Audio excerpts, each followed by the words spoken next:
So in today's stream, we're first going to be covering like modeling and how you can essentially model your AP language essay, because I don't want to just throw you all into a practice essay without like giving a little bit of review. And then we'll do practices. We'll do a practice essay in the structure of sentence, evidence and commentary, and then repeating.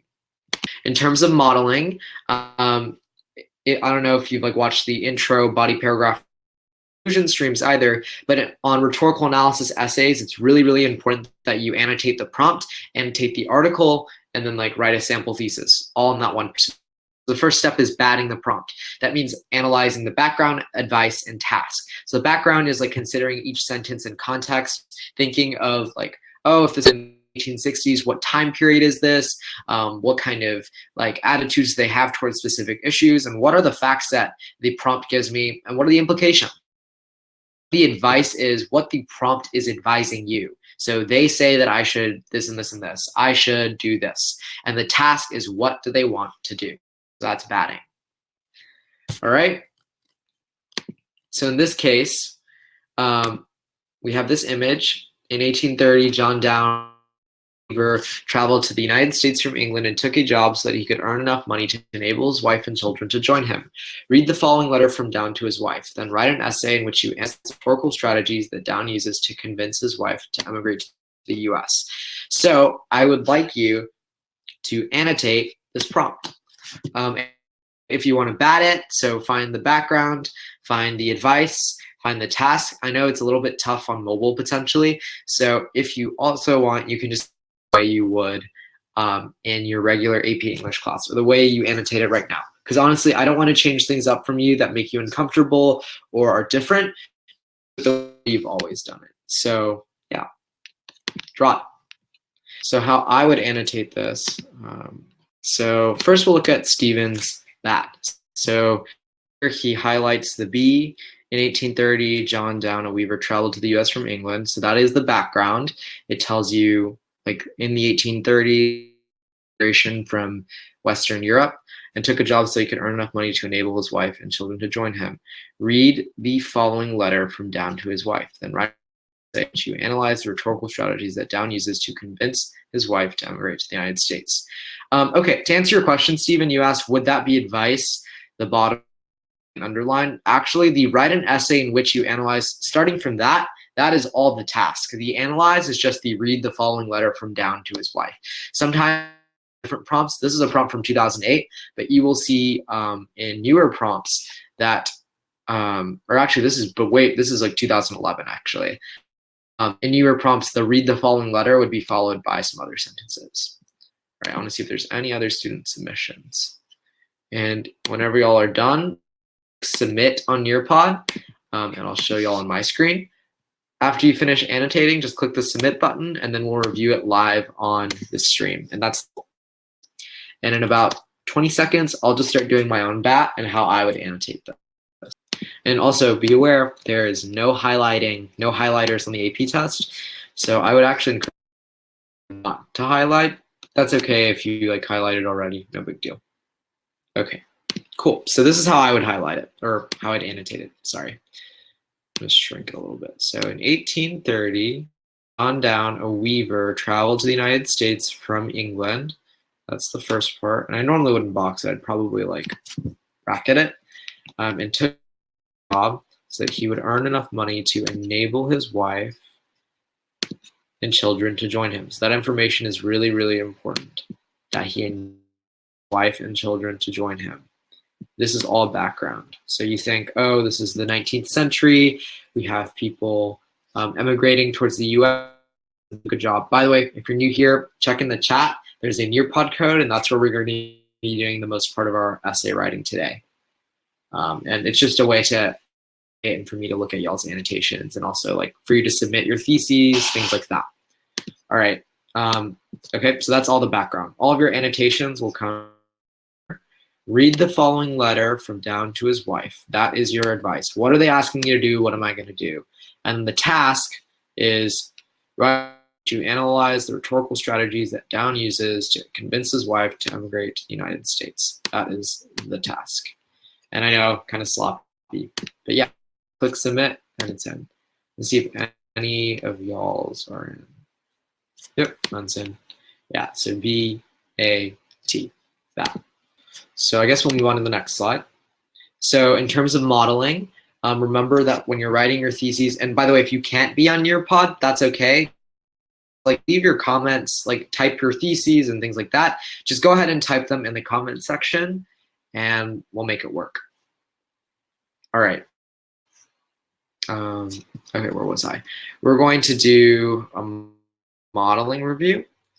So you can use two plans, TOBY or IDA. TOBY is Catherine's like way she writes her rhetorical analysis. So she starts with a thesis. That means creating a sentence that's solid, defensible, and analyzes the writer's rhetorical choices.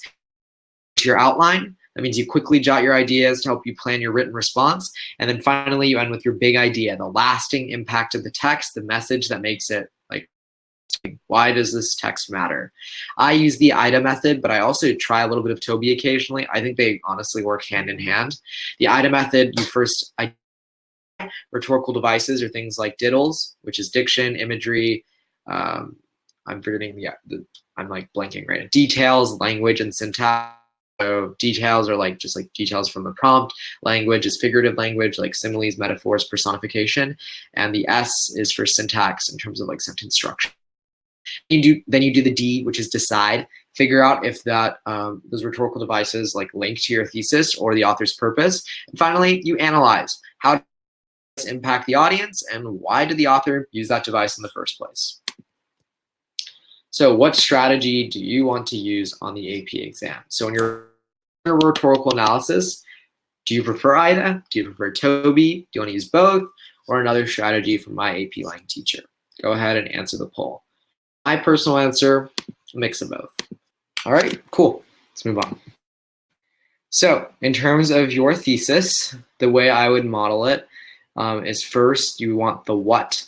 So that means in his short story and his speech, title, author, John Jones of the University of Pennsylvania asserts that something and something. He uses rhetorical devices as a peaceful tone and a call to action in order to purpose. So that's something you would thesis. And I'm sure y'all are covering rhetorical analysis in class and you've done this quite a bit. So just do what your teacher says. Make sure you're answering the what, the how, the why, and the to or for whom. The audience and what's the author's relationship to the audience. So the author is trying to convince his audience of females or his audience of this and this and this. Right? In terms of body paragraph modeling, you have your topic sentence or transition. So the author's last name begins with some claim. They begin by begin by exclaiming that this, and then you use a specific example to support your idea. Provide explicit textual support woven into your comments to support your claim by discussing strategies used in that beginning section with text support. And then the most important part, the commentary aspect of evidence and commentary, connect the strategy back to your main claim or the purpose of the prompt as a whole. That's how you would do like the first body paragraph. The second body paragraph, you would essentially bring up a transition. So after the author does this, the author moves to do something else, or they build off the strategy he used to begin. Then you connect an idea from the last sentence of the previous paragraph to the paragraph showing how strategies build upon each other. You provide explicit text support woven into your comments to support your claim by discussing all strategies used, and connect the strategy back to your main claim or thesis or the purpose. That's all. Okay, cool. I see that more of y'all in your pod. That's great. Good to know. So your conclusion is your chance to have the last word on the subject. You can consider broader issues. I'm very flexible. So you can give your reader something to take away. You can talk about broader implications on society. You can use sophistication, even include like a summary main points, but don't ever just repeat your intro. Show your reader how the points you made kind of fit together and how it impacts society. So in essay, what we're essentially going to do this stream is in sections. So once again, I think it's pretty important that you're on Nearpod for this thing to work easier. But how we're going to do it is first, we're going to spend 3 minutes annotating the thesis, and I'll look at them, I guess, but they're honestly for you. 12 minutes reading and annotating your article. And then you'll basically during that 12 minutes, you'll also make notes on maybe a Word document, or if you're watching or a laptop, I would encourage you to take out a sheet of paper, basically somewhere to write on, whether that be a document, like a Word doc, or a piece of paper. You'd want to jot down some ideas for topics, maybe find where there is the prompt, find some examples of rhetorical devices, maybe note those down. And we'll have 3 minutes for the topic sentence, 2 minutes for the evidence, and 3 minutes for commentary. How I've scheduled today's stream is that ideally we will finish it in 40 minutes, which is the exact amount of time that you get on the AP exam, 40 minutes per essay. And in that case, this will end us just under 40 minutes or so. Yeah, it would land us actually at 50. So I want to cut some of this down. So maybe 2 to 3 body points at that point. So yeah, let's begin then. So we will be using the 2011 AP English Language Rhetorical Analysis prompt from the Great Influenza. So our first 3 minutes, I'll be timing on my phone because I didn't time on Nearpod, which is my fault completely. But they will be spent annotating the prompt, and I would recommend you use a BAT. Remember, identify the background, look for your advice, then do the task, or you can just annotate as you do in class. So, okay. We'll start our time now. So for those of you who aren't on Nearpod right now, it looks like this. In the following Great Influenza, an account of the 1918 flu epidemic, author John M. Barry. I'm not going to read out loud. You can read it. Writes about scientists and the research. Read the passage carefully. Yeah. And actually, I'm going to shorten this to 2 minutes because I don't think you need that much time. In the following passage from the Great Influenza, an account of the 1918 flu epidemic, author J.M. Barry writes about, yep, that's all background. That read is technically advice. Sometimes there's more.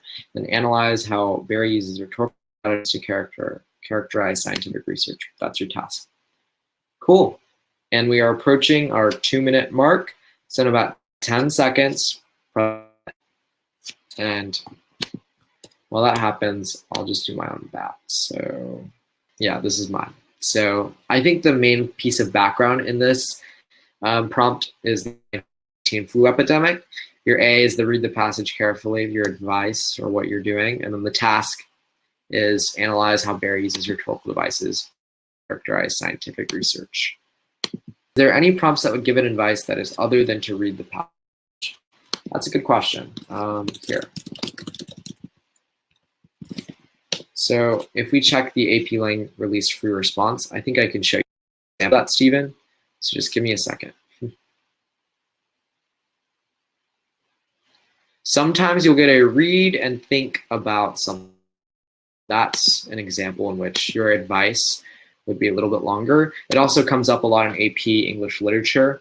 Think about a book in which, but that's a little bit different. So for instance, I think in the 2013 FRQ, there might have been an instance in which the advice was longer.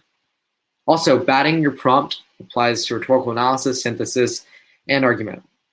So like even here, your advice would be avoid merely summarizing the sources. Make sure your argument is central, indicate all of this would be advice on the synthesis.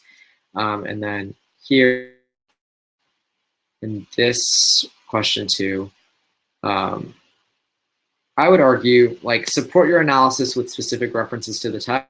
Last sentence is advice, Stephen. So that isn't always in the same order. I hope that helps. So not only are you reading the passage carefully, but you're also supporting with specific references to the text. That last sentence is an example of advice. So back on to our annotations. Okay, cool. So now we have our essay here, and we're going to annotate it. So I think this next one should be a draw it. Yeah. So how would you annotate this image? We're going to give you about, we'll say 9 minutes. This will be all timed.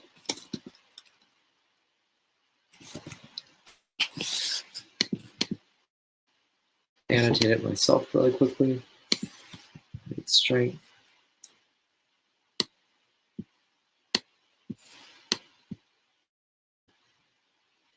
Some text.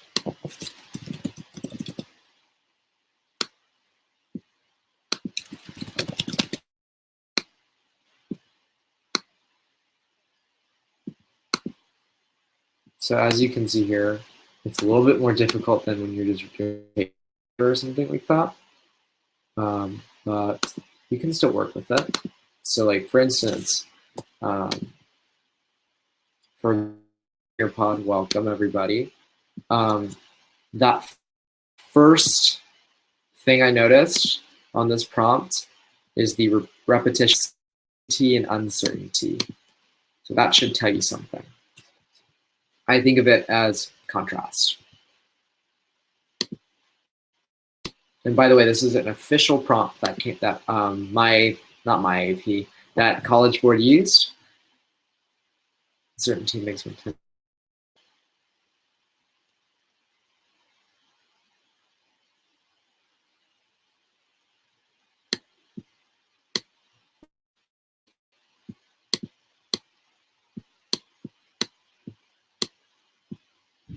And make your own annotations, because it's what you would do in a P test. So let's try doing that.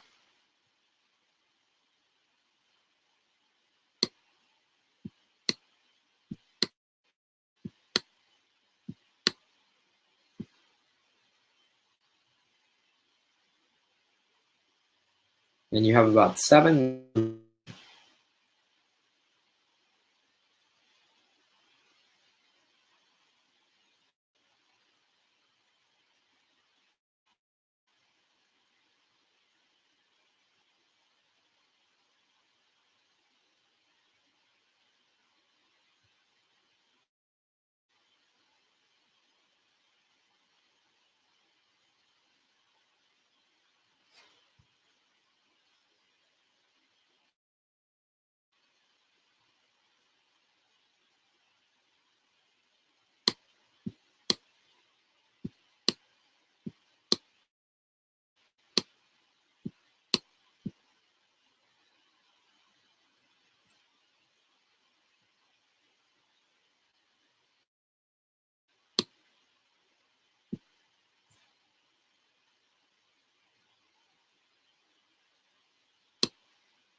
Then if you're on the Nearpod, make sure you're annotating.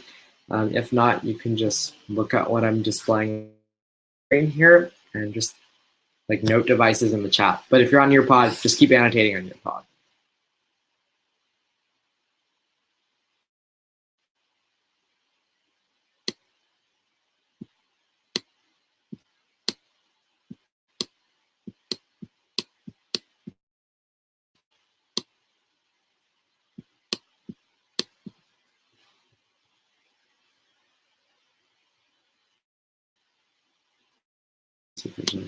I don't expect any of y'all to have finished by now.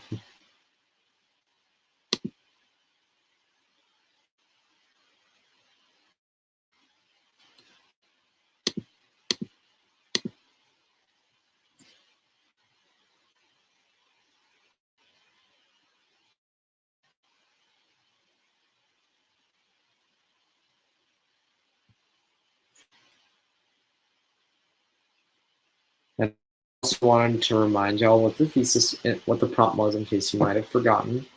So our prompt today was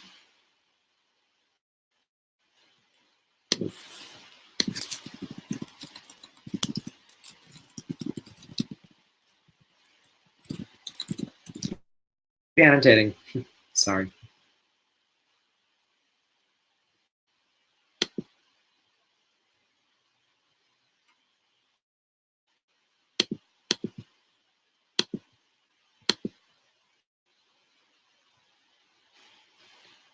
case you forgot, our prompt about 4 minutes left. Sorry, I'll update you every 2 minutes.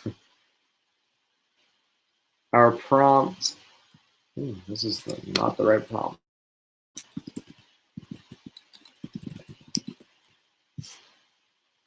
My fault.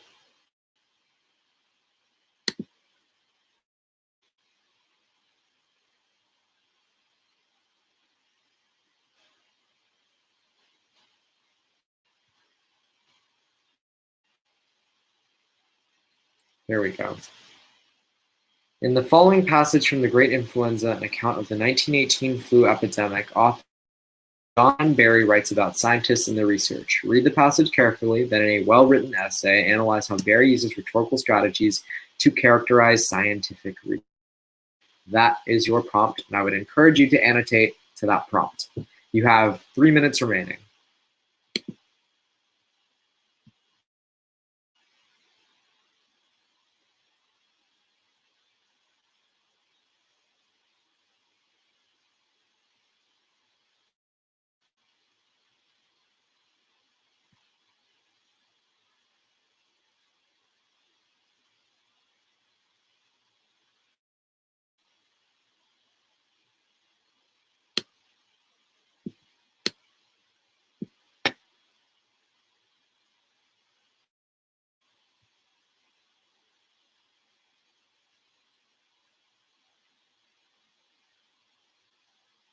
Yep. You have about a minute and 10 seconds. Then my apologies, I should have the prompt and the article on the same slide, but I guess it got like moved off or something.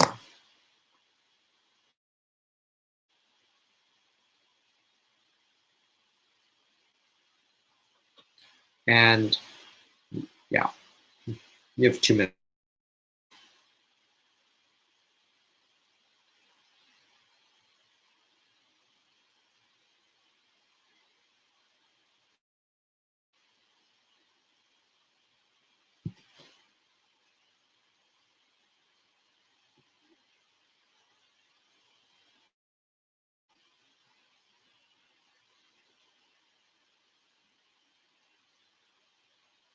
Right, about a minute 15. Let me see if anyone's trying. Nope. That's the prompt. So if you need the prompt again, I'll actually paste it in Podcast because that might be easier. Oops.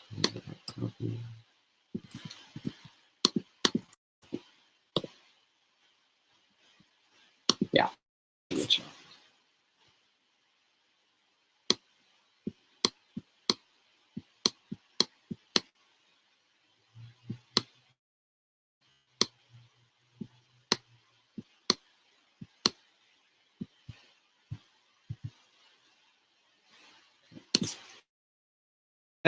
You have about 30 seconds left, and then I want you to hit the submit button. So in 30 seconds, please hit submit. Because we have 3 active right now.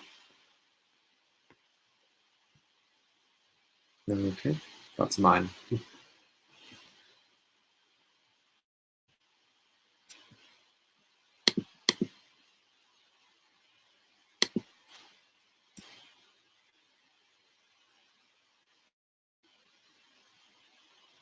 Okay, that's time. Please press submit right now.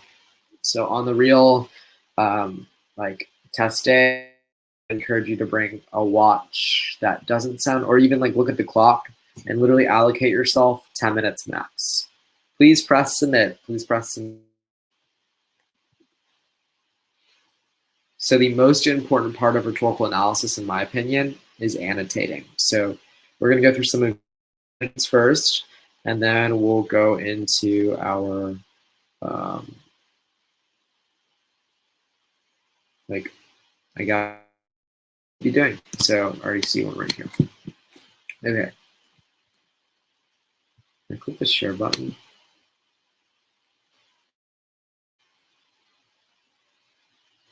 I don't know if that did anything. There we go. Okay. Look at this example first.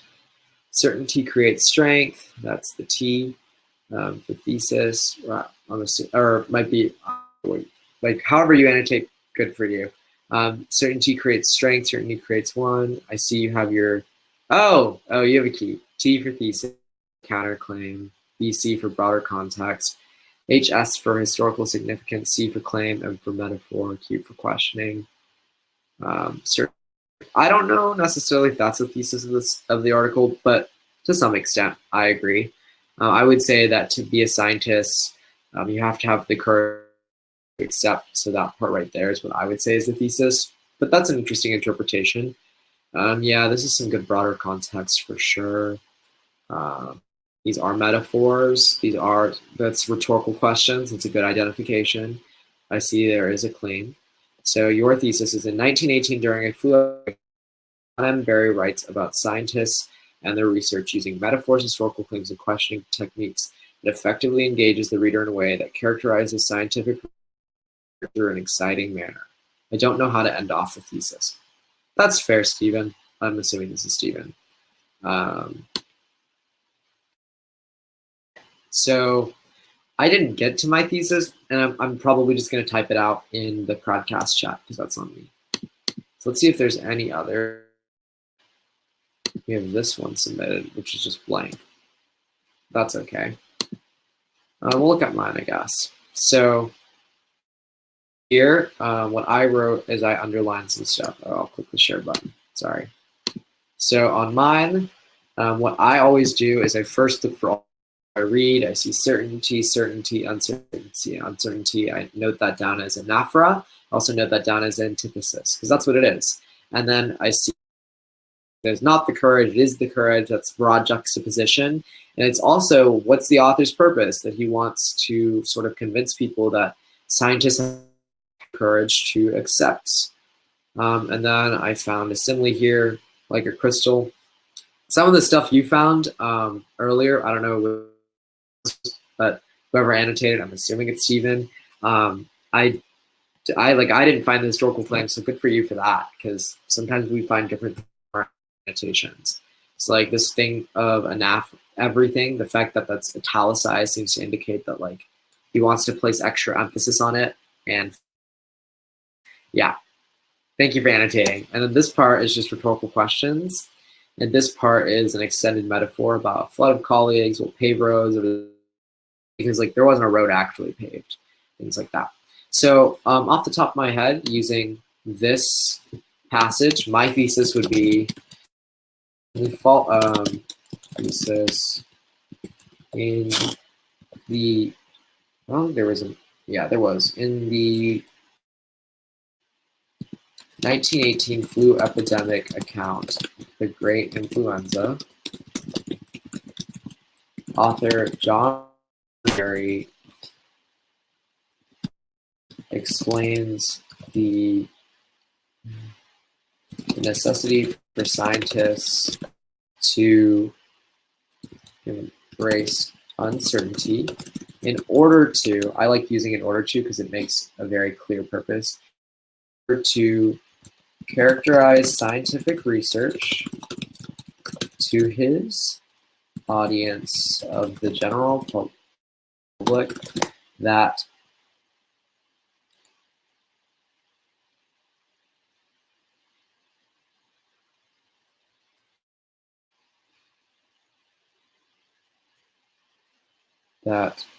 the experiments scientists, or honestly, I think this almost might be like written to scientists, because he's like, in the wilderness, scientists must work. If the researcher succeeds, others follow. Not all scientific investigators can deal comfortably with uncertainty, and those who might don't know where to look and don't have confidence. Experiments results desired. So I feel like he's trying to communicate to like the greater audience, or like he's trying to, I guess I would say, to his audience of scientists that risk-taking is necessary to create progress. So that would be my kind of thesis. And yes, Stephen, I would think that parallelism. It's actually probably more so parallelism than anaphora, because anaphora usually, I would say, 3 repetitions that make it anaphora. But yeah, that's definitely parallelism. Oh, no, sorry, I take that back, Stephen. It is not parallelism, because parallelism means you have a noun, a verb, a possessive, exact same. Like, Bob ate food. Joe, I can't even think. Like, Joe slept in bed. Bob ate in the house, something like that. So you have to have the exact same sentence structure, and this would not be parallelism, because even if you have the first word that repeats, it's anaphora for repetition, but it is not parallelism because it's not the exact same parallel. Like, I hope that makes sense. Okay, so now I want to see if there are anything new. I don't think so. Just a line here. But I guess we'll show names because I think it's better to make like personal feedback. And this is my okay. This shouldn't be here, but just a reminder. Actually, yeah, turn in your thesis. So just like copy and paste it from what it was earlier, or use your example if you remember it. And Stephen, antithesis is when in a sentence they directly contrast the other argument. So, for instance, let me think. A really obvious example. An antithesis example is like emphasizing the direct opposites. It's usually like a literary device that helps you get convinced in a specific way.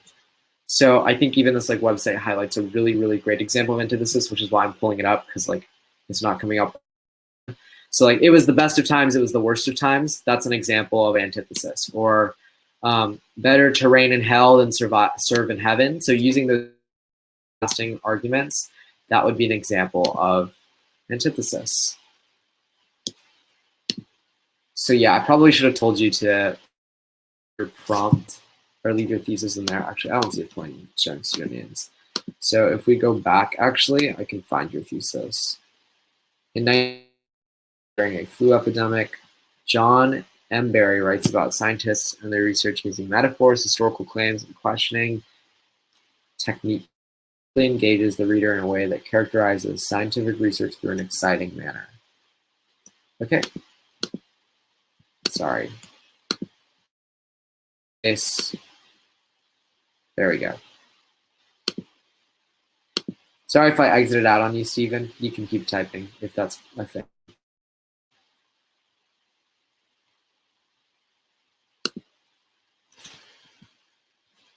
And I will also paste mine. So like type your thesis and leave it in a Word doc, because that's how like I can keep track of it and so can you.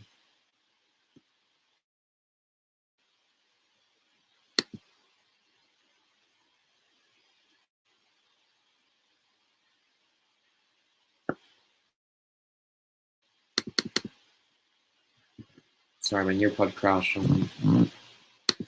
Okay, so my thesis.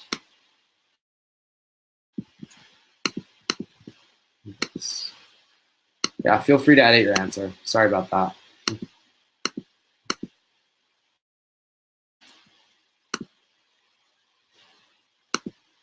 There's one.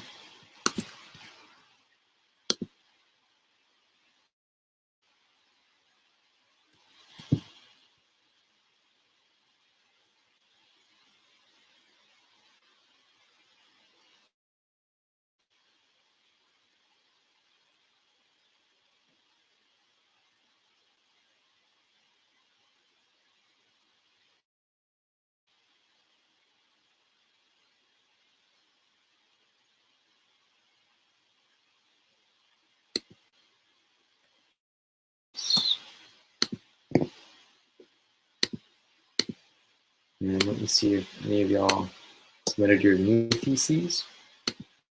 If you are not in the Nearpod, like the person here, I don't know how to say your first name, but your last name, Mr. and Mrs. Liu, just feel free to leave in the comments, because that's totally okay. I'm on board with that.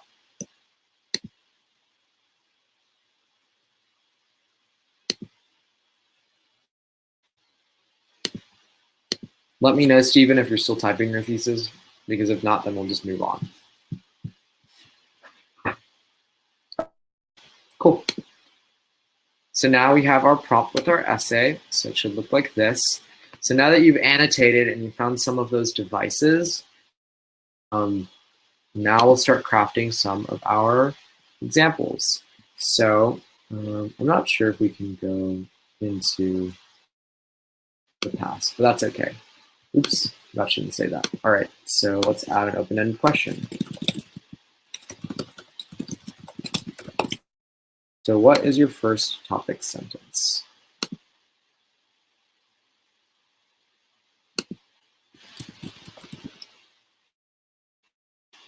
I think we might try a different platform next time because it's just difficult to have like that reference of your annotations with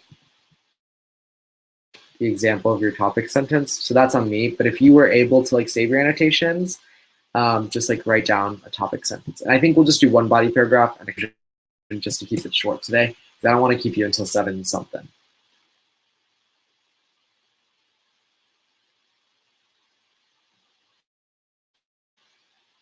And this was the passage. In fact, I think I will lock it to this. So submit your topic sentences, and yeah, if you need help or anything, just leave me a comment in Crowd, and I can try and help you out. Remember, I would encourage you to write your body paragraphs in the chronological order.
Is this the first topic sentence in the first body paragraph? Yes. Sorry about that.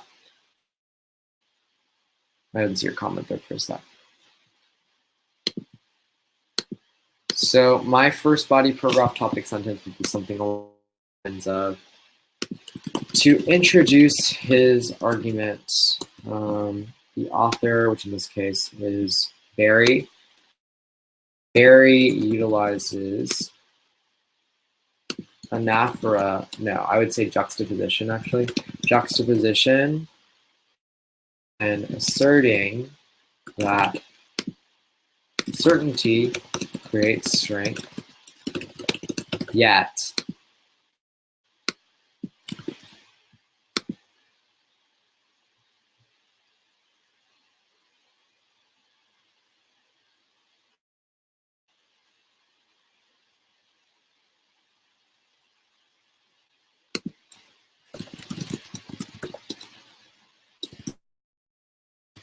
can we end sentences with prepositions? Yeah, I'd say so.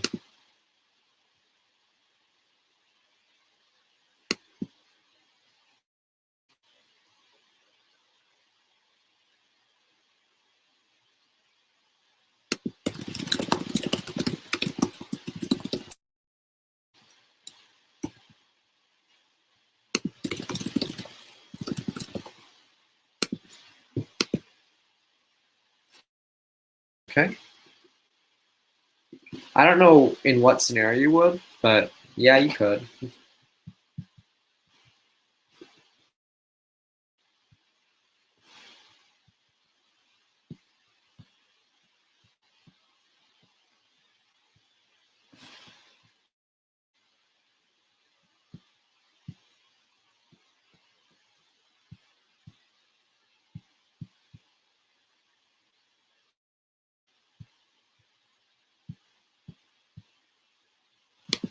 Barry utilizes anaphora and antithesis to introduce the audience, scientists, to the essay, which creates the effect of the trustworthiness and how knowledgeable the author is. Stephen, I think that's a pretty good topic sentence. Yeah, it works. Tell me what you're about to talk about, and then you talk about it. I think I think antithesis is still an okay example. And then my answer was to introduce this argument. Barry utilizes juxtaposition in his first paragraph when asserting that certainty creates strength. Yet to be a scientist, it is the courage to embrace uncertainty. For me, I actually I combine the quotes, the evidence, with the topic sentence. I think that's totally acceptable as long as you go. Good job. All right. So next up, we're going to do evidence and commentary. So yeah, let's do it. So write a few sentences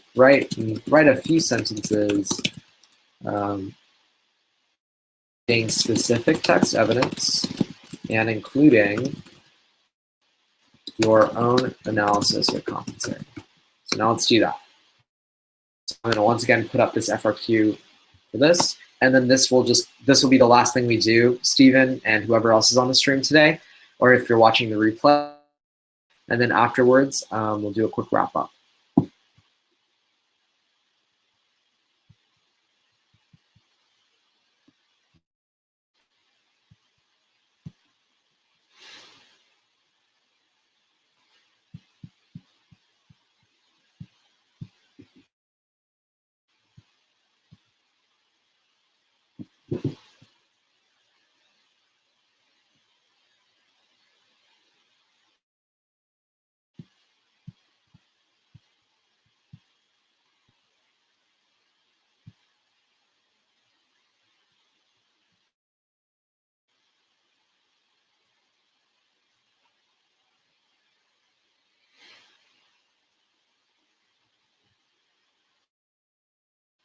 And let me know, Stephen, whenever you submit your few sentences of evidence and commentary. I have it put up here of the text.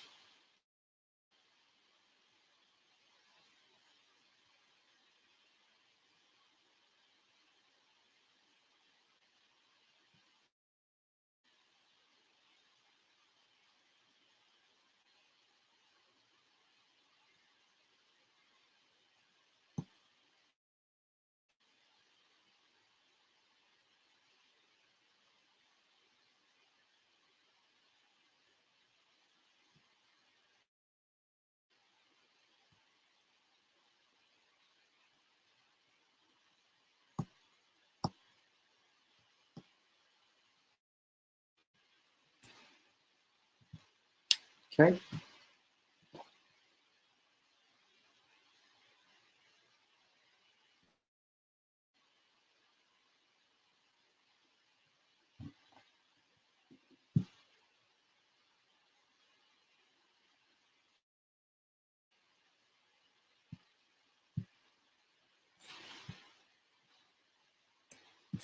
I'll type my own, I guess.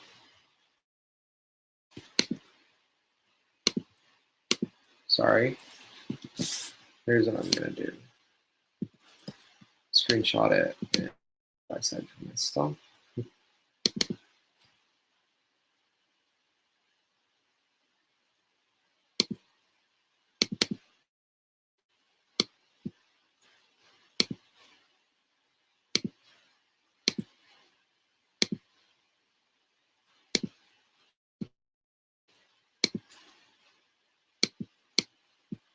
And sorry for making this run on for an hour. I typically do about 40 to 15-minute streams. Today's practice essay will just take a little bit longer.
Sorry, I'm just typing up mine.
Well, I'm going to submit mine now. I'll give you about 2 more minutes.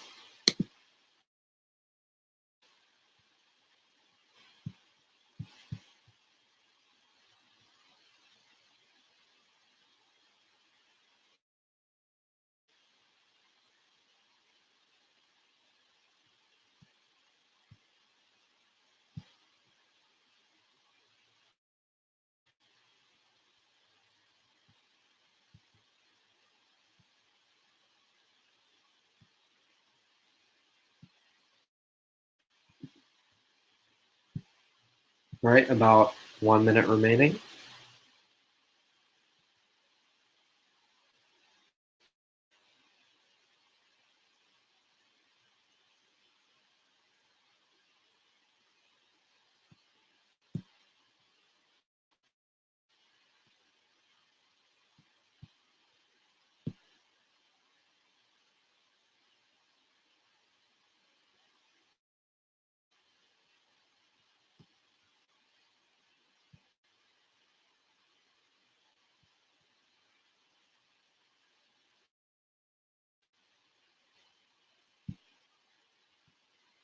Okay, great.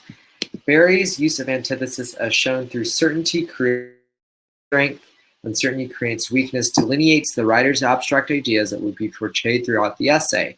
This creates the effect of other scientists becoming becoming suspenseful about how certainty will relate to the flu epidemic going on.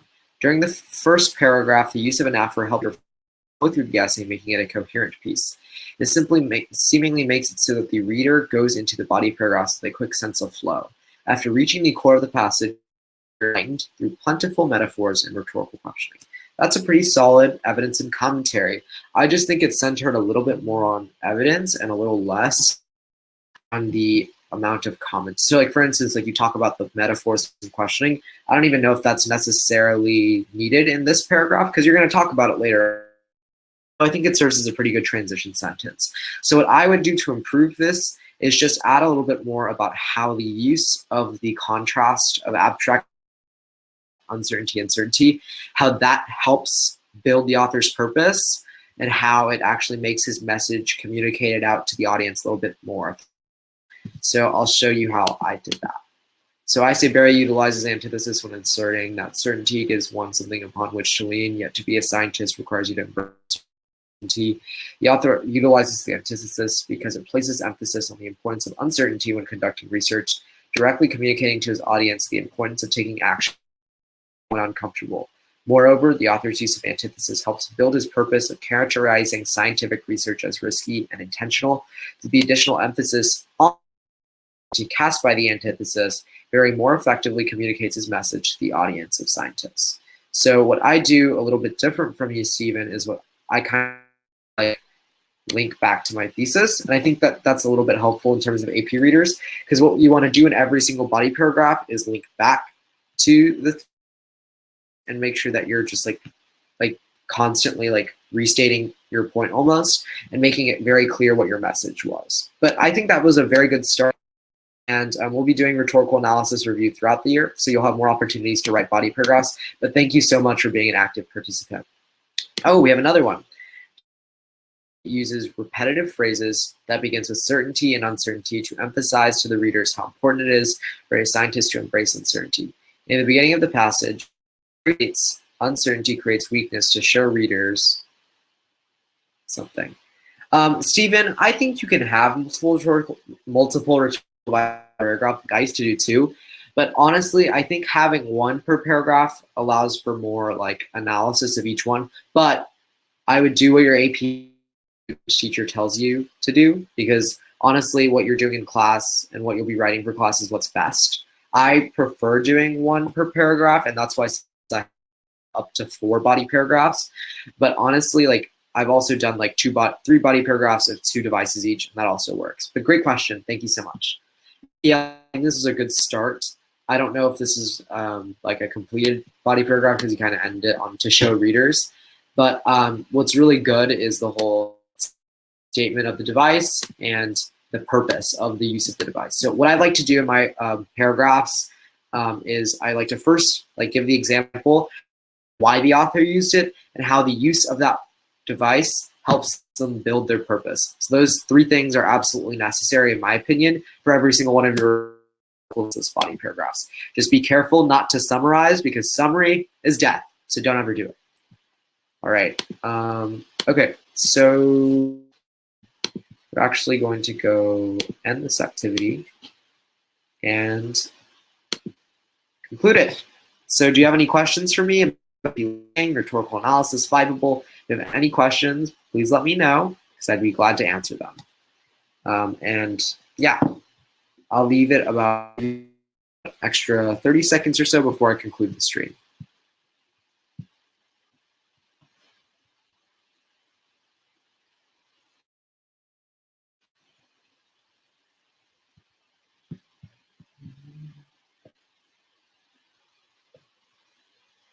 Thank you. Thank you so much, everybody. I really appreciated spending an hour of my time with y'all talking about rhetorical analysis. And if for those of you on the replay, thanks for sticking with me, and see you later. Bye.